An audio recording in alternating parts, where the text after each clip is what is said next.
$100 million transfer just hit the headlines. Here's a secret. Nobody is actually paying $100 million, not in one shot, not even close, and in many cases, not even in total when you strip away conditions, timing tricks, and accounting structures. Let's rebuild what's really going on. Start with the fee itself. Almost no major transfer is paid up front. The standard structure is installments, usually 3 to 5 payments spread across the length of the player's contract. So that $100 million signing is often closer to $20 to $30 million per year over 4 or 5 years. It is less like a cash purchase and more like financing a luxury asset. Clubs aren't buying players the way you buy a car off a lot. They're buying them the way you buy real estate with a mortgage, leverage, time, and future income streams doing most of the work. This is why a club that looks financially constrained in June can suddenly announce multiple marquee signings in July. The money didn't appear, it was simply redistributed across future balance sheets. Now Layer 2, add-ons. These are where the fantasy of the headline begins to drift away from the reality of the contract. Modern transfer fees are almost always split into guaranteed and conditional components. The guaranteed part is what accountants recognize immediately. The rest is performance-based: appearances, goals, trophies, European qualification, even individual awards. A deal might be announced as up to $100 million, but only $65 to $75 million is guaranteed. The remaining $25 to $35 million depends on things that may never happen. From a PR perspective, clubs advertise the maximum. From a financial perspective, they budget the minimum. That gap is not cosmetic. It can be large enough to represent an entire mid-tier club's annual transfer spending, and it's intentionally designed that way. Selling clubs want headlines that justify valuation. Buying clubs want flexibility in case performance doesn't justify optimism. Everyone gets what they want, but they're not talking about the same number. Then comes one of football's most quietly powerful mechanisms, the sell-on clause. When smaller clubs develop young players, they often retain a percentage of any future transfer fee. Typically 10 to 20%, sometimes more. That means when a player moves again years later for a much larger fee, the original club still earns money without lifting a finger.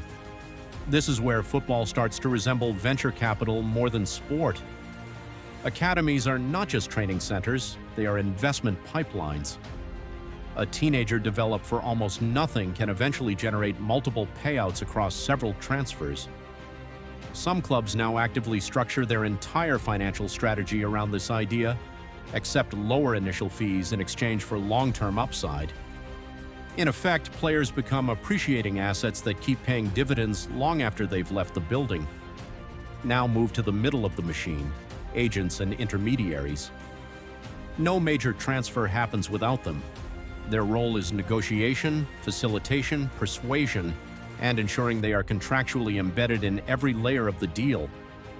Agent fees are typically calculated as a percentage of either the transfer fee, the player's wages, or both. On high-value transfers, this can reach millions in a single transaction. And unlike wages, which are spread over time, agent fees are often paid in large, front-loaded chunks. In some cases, multiple parties on both sides of the deal pay intermediaries simultaneously. This is why certain transfers generate more controversy around agent earnings than around the actual transfer fee itself. The player may move clubs once, but the intermediaries extract value at every stage: signing, renewal, performance bonuses, and future transfers. It's a parallel economy operating inside the sport. Now the player's side, the part most fans misunderstand. The transfer fee does not go to the player, it goes to the selling club. The player negotiates something entirely different, a contract.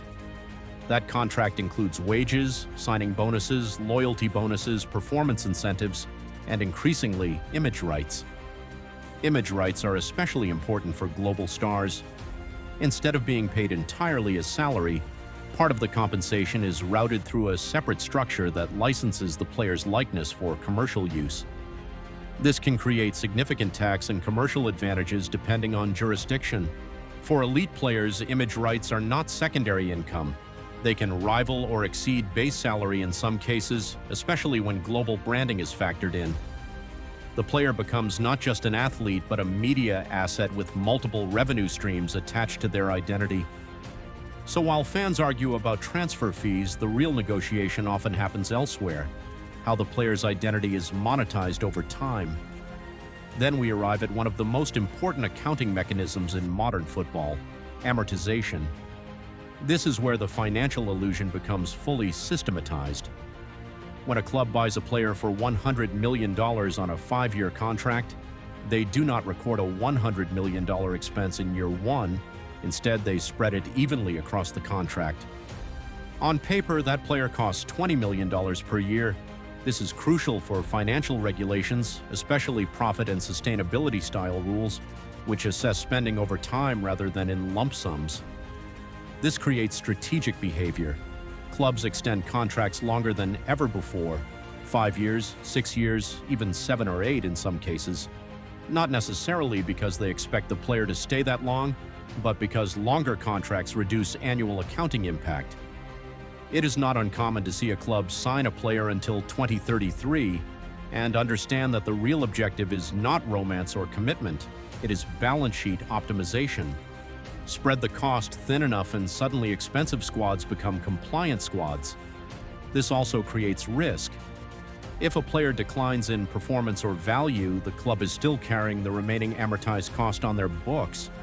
That's why player sales can sometimes look like financial cleanups rather than sporting decisions. Offloading a player is not just about wages, it's about removing remaining accounting value before it becomes a burden. Next comes the release clause, a very different mechanism depending on where it exists. In some leagues, clubs are required to include a fixed price in a player's contract that, if met, forces the club to accept the offer. This turns negotiation into execution, pay the clause, and the deal is done. Some clauses are realistic, others are symbolic, set at extreme levels to deter interest, but occasionally a club actually triggers one. When that happens, it bypasses negotiation entirely. It is the closest thing football has to a legal buyout, a hostile takeover executed in cash. Now step back and consider how all these layers interact. A headline transfer is not a single transaction. It is a stack of financial instruments layered on top of each other. The clubs that consistently win the system are rarely the ones that simply spend the most, because in modern football finance, the headline is the illusion.